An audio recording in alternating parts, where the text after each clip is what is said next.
Did AI Slop ruin Steam Next Fest June 2026? So that is the one that just recently happened, so that was quite interesting. And of course, everybody's constantly asking this, and I get this in my comments. Every once in a while, I get a comment kind of like this.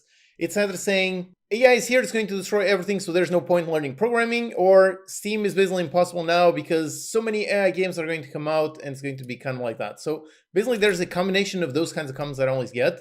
And my answer to that has always been how you shouldn't really worry, because basically the arguments that I hear right now with regards to AI are basically the exact same thing that I heard, let's say 5-7 years ago with regards to the asset store. As soon as the asset store came out, everybody was like, oh, Steam is impossible from now on. Now it's all just going to be asset flips and normal indie devs, handcrafting games. They're basically going to be drowned out. And that didn't quite happen, or rather, it did happen. The number of games is constantly going up, but not necessarily because of those, or rather, it is still possible to find success nowadays as long as you are good, as long as you focus on making a good game, a marketable game, something that people actually want to play. And basically, all the games that are essentially like asset flips, or in this case, AI Slop, those are basically always going to be there. And if you are a professional indie dev, you are never actually competing with all of those.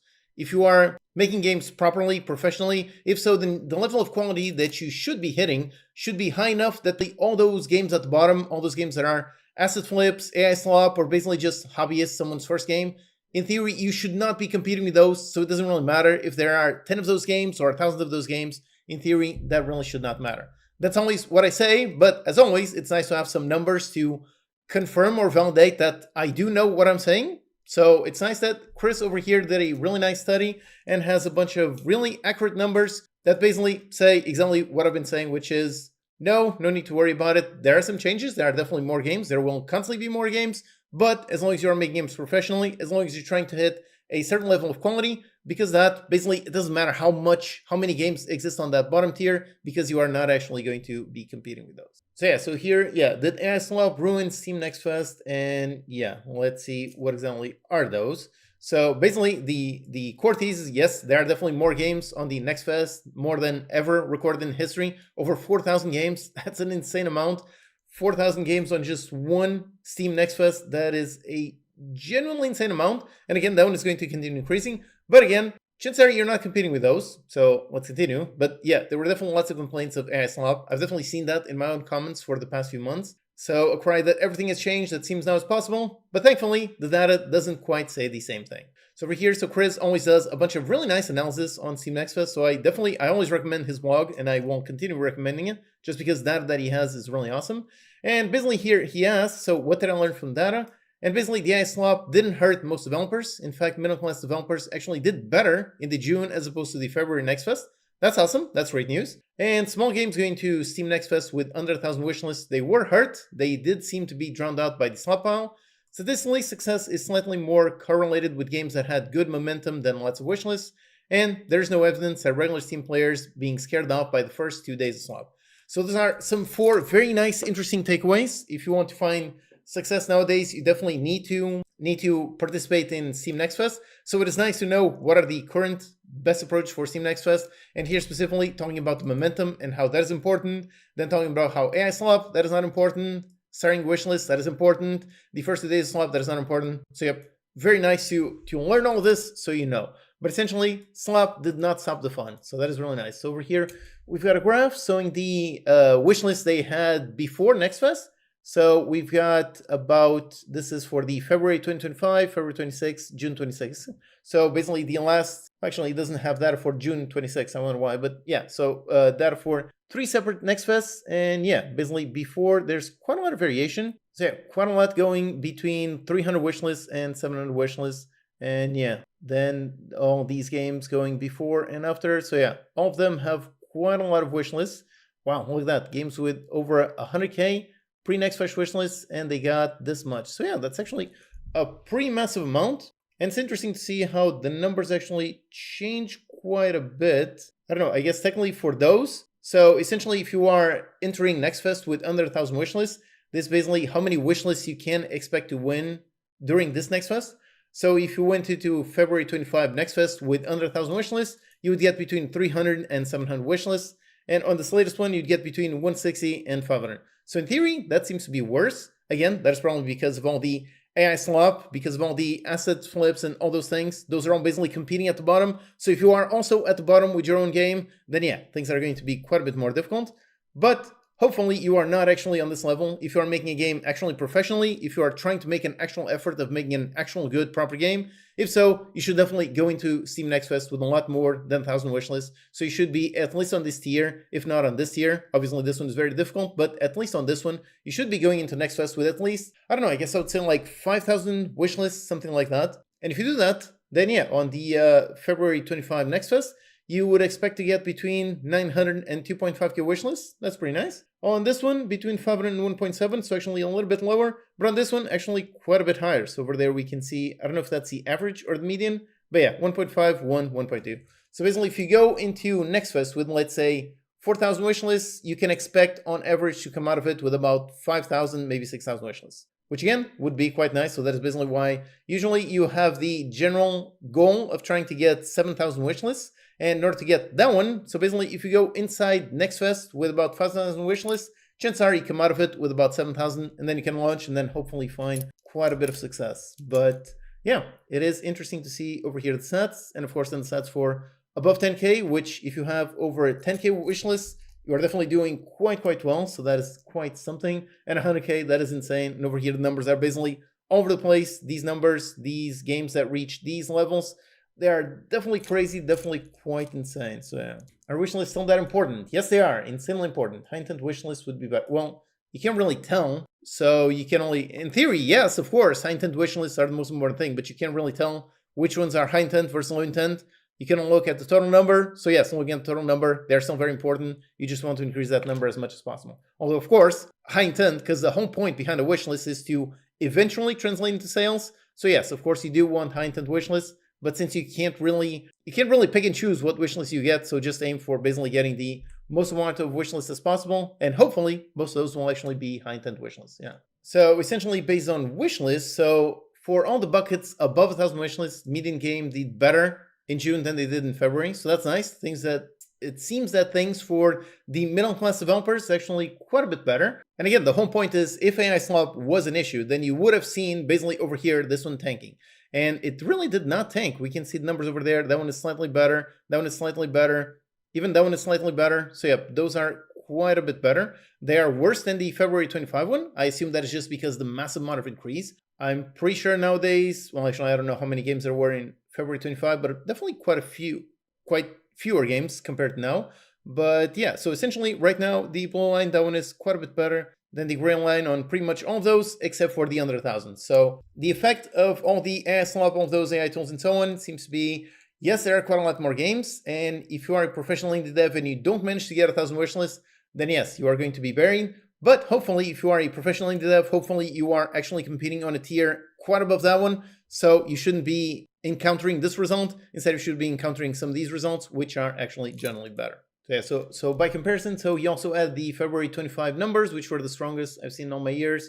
So yeah, that one was apparently the first one. Oh, it was the first year of the machine learning 2-day random exposure. Okay, just in case you don't know, basically the way Steam Next Fest works is Steam Next Fest lasts for, I think it's a week, so about 7 days. So, and for the first 2 days, basically it's all completely random. Every single game gets a certain amount of exposure. Let's say, I don't know, I'm just making up numbers. Let's say like 10,000 impressions.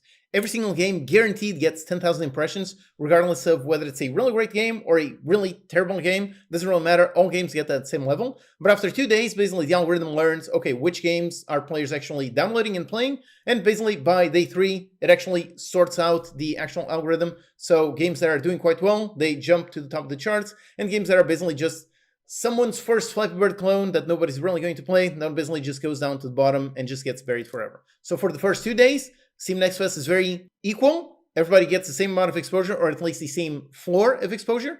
Obviously, some games end up getting more because they basically get out of the gate much stronger, but they all get a certain amount of exposure. Then after 2 days, the algorithm learns, okay, these games are good, these games are bad, these let's show them, these let's bury them. That's basically how Next Fest works, and apparently that's how it's worked since February 25. And yeah, again, the results for this are quite nice. Now, one very important thing is what he wrote here. So momentum is slightly more predictive of success.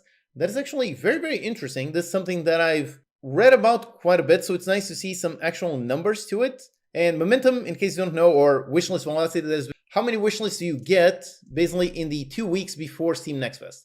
And that is actually something that sort of seems to become quite a bit more important. Now, total number of wishlists, that is still important. That is, I don't know if it's the most important factor, but it definitely is a very important factor, having a total amount of wishlists. So if you get 5,000 wishlists before Next Fest, that's pretty good. That's a very good amount.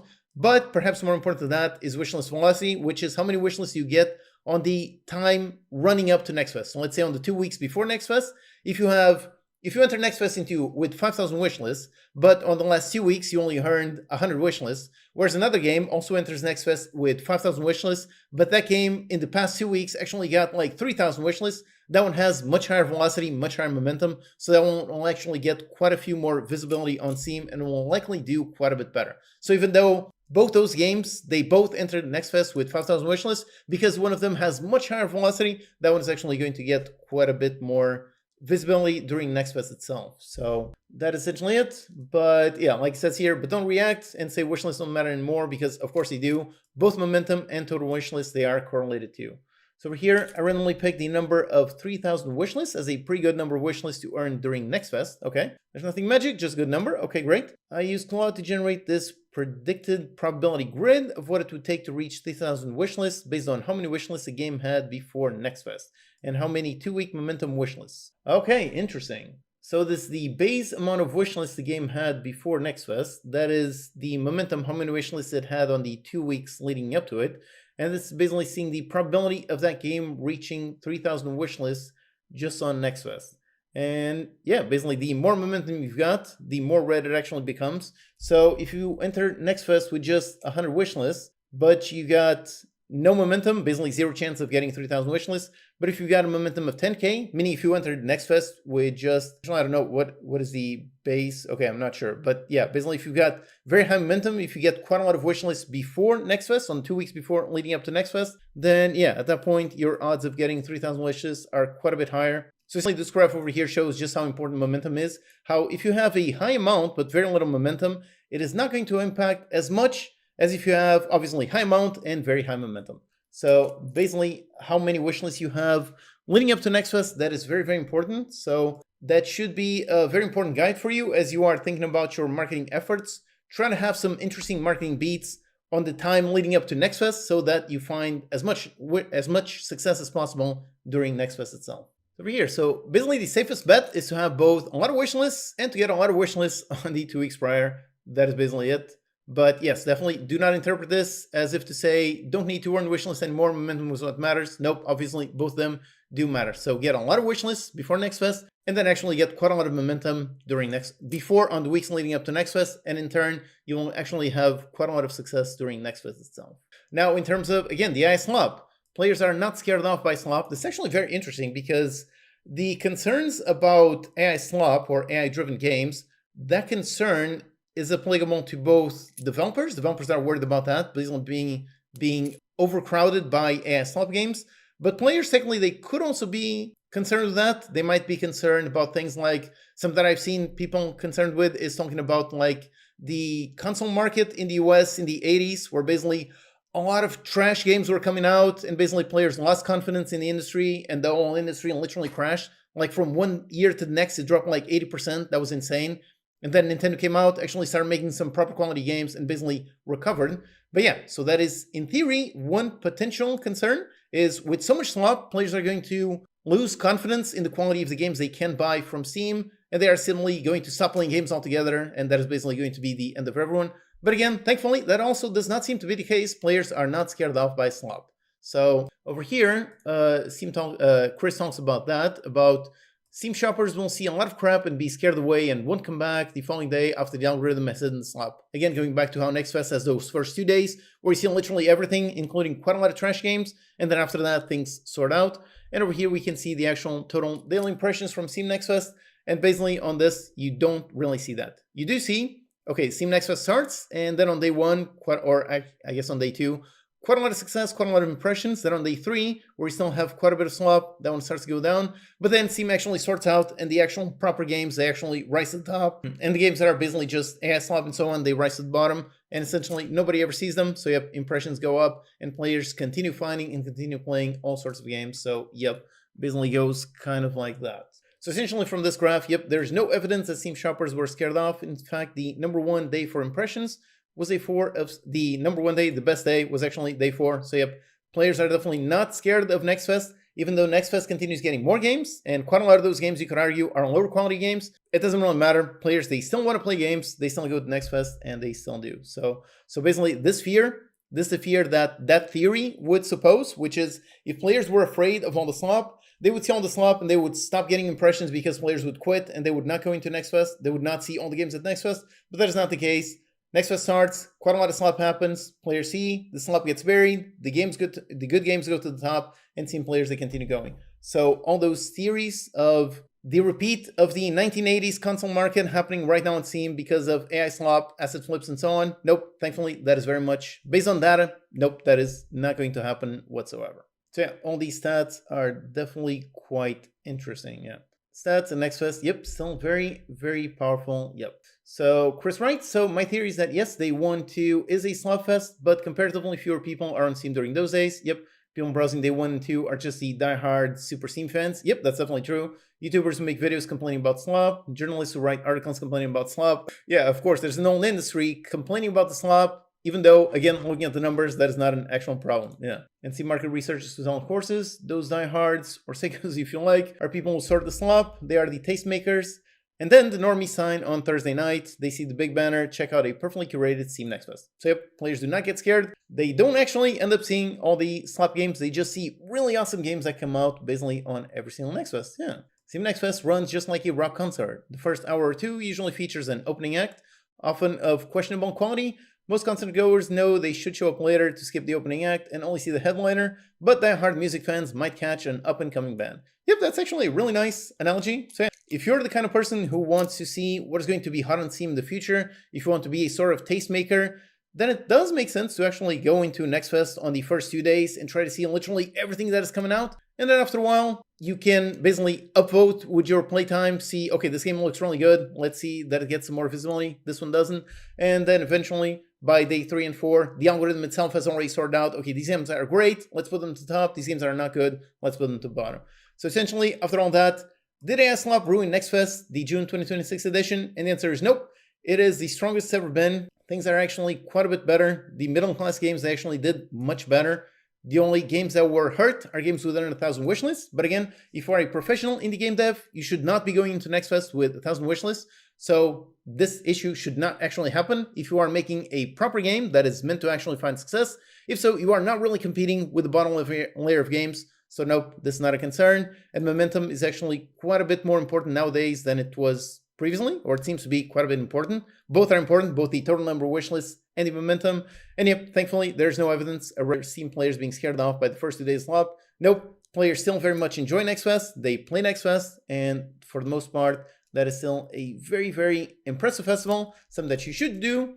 And if you follow these 4 notes, hopefully you'll find quite a bit of success. By the way, I wrote about this in my Game Dev Report newsletter. This is what I write every single week with the latest game dev news and any interesting articles that I come across every single week. There's a new issue published every Sunday. You can sign up for free, so check it out through the link in the description.